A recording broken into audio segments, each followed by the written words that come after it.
Hi everyone, welcome back to our channel. In today's video, we're going to Haggart Dam at Perth, Ontario, Canada.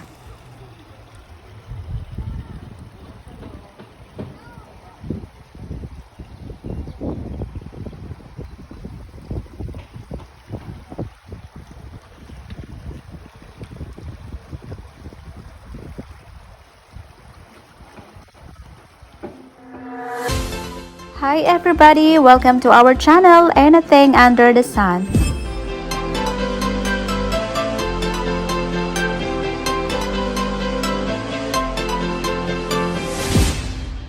If you're new to our channel, please like, share, and subscribe. And don't forget to hit the notification bell below to notify you in our next video. Haggart Dam Adventure, let's go!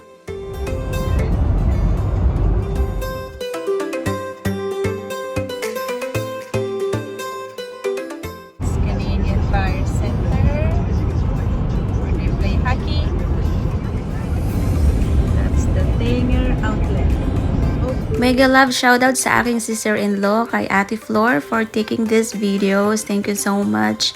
And kay Kuya Pet, Matt Gb Aguilar, please help me support his channel. Please like, share, and subscribe. Thank you. We're going Toronto. Toronto, Carleton Place.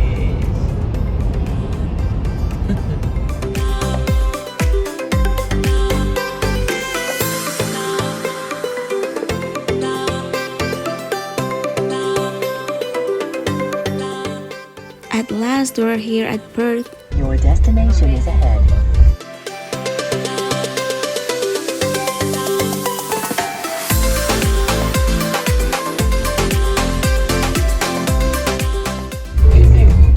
You have arrived at your destination. The route guidance is now finished. Finally, we're here at Perth, and our first destination is the Haggart Dam. Picture na!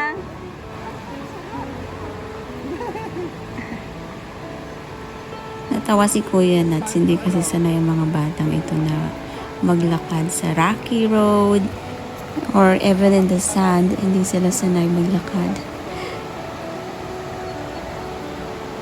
Look at the flowing water.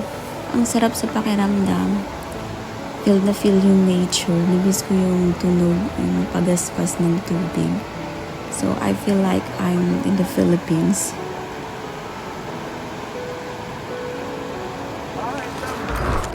Let's go guys! May nakita kaming bridge sa banda roon. Tara!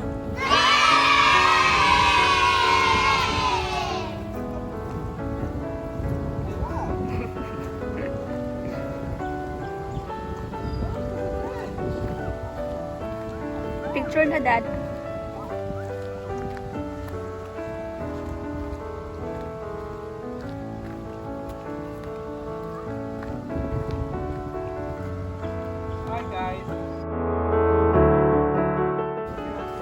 So this is the Haggart Island Dams. Let's go up to the bridge.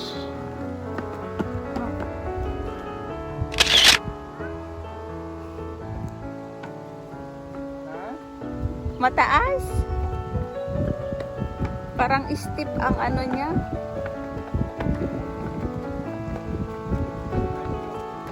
So nice.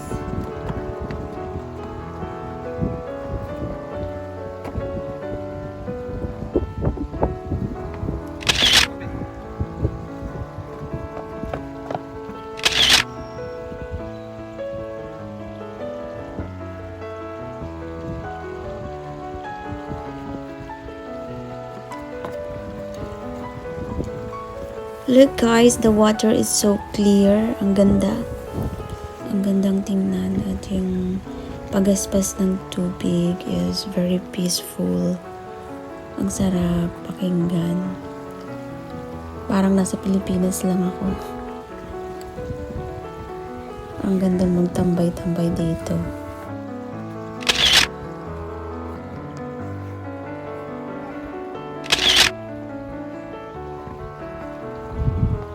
Ganda ang ka-picture dito.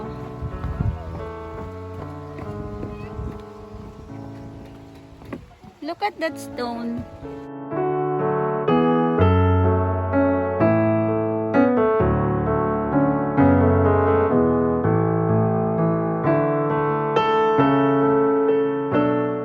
Uncle Pete's coming. Picture na. Hi! Picture! Hi! Picture.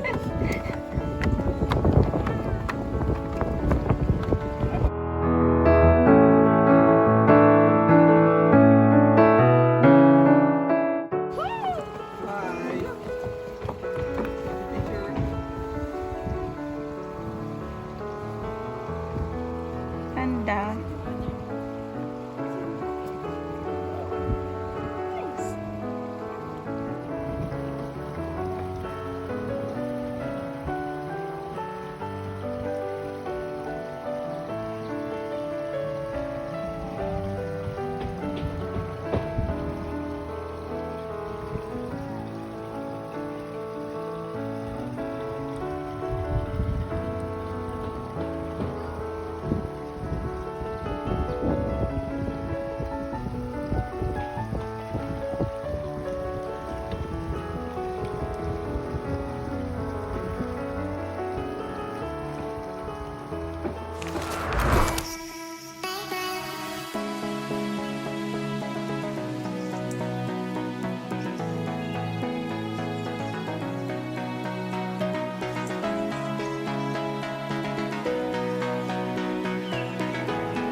Ay, magayon.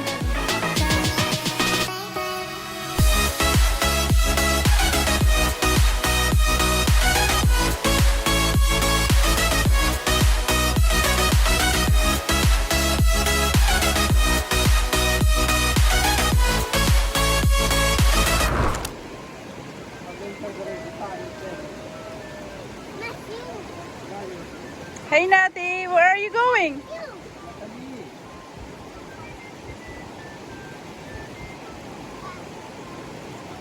Ayan, finally, tumungtong sila. Kahit mabato-bato, they're enjoying the water.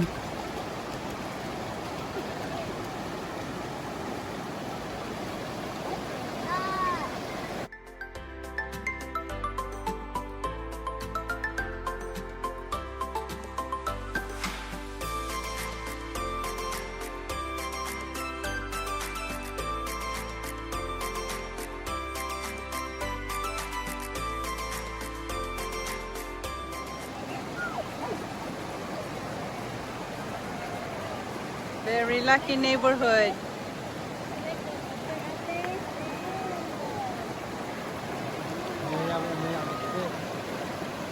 Oh, very nice.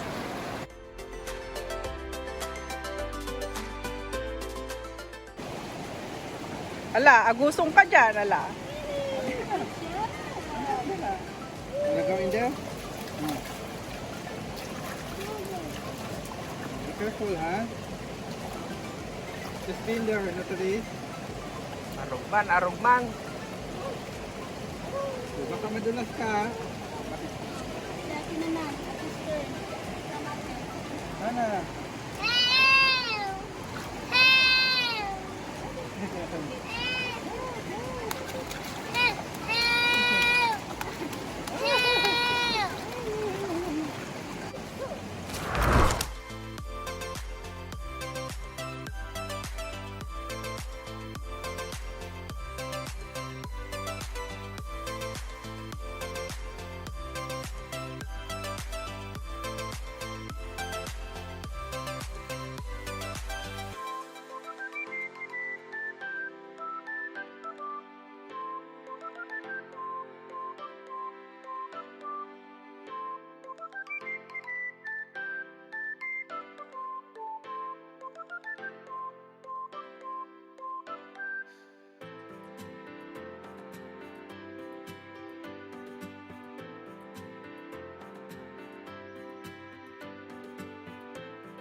In 1817, Perth Military Settlement Staff Sergeant Dr. Thom was much applauded by local settlers when he built the first wood frame grist mill on this site because it meant they could easily grind their grain into flour to make bread, a nutrient-rich food source vital to survival.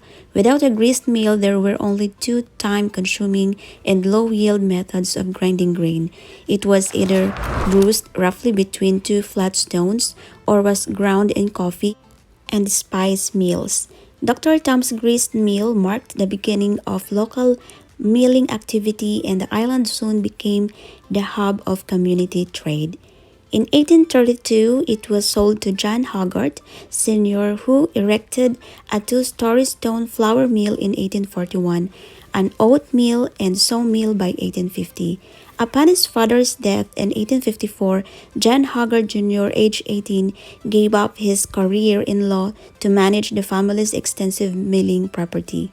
In 1896, he partnered with James Heron of Lanark to form Haggart and Heron Mills, which produced 75 barrels of flour per day, plus large quantities of cornmeal, oatmeal, cracked wheat, buckwheat, and graham flour, including various types of livestock feed.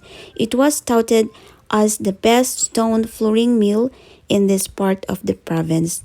The harnessed power of the Tay River at Haggart Dam provided energy to run the extensive milling operations and to create electricity in 1887 when the town of Perth was illuminated for the very first time. Thank you for watching and God bless.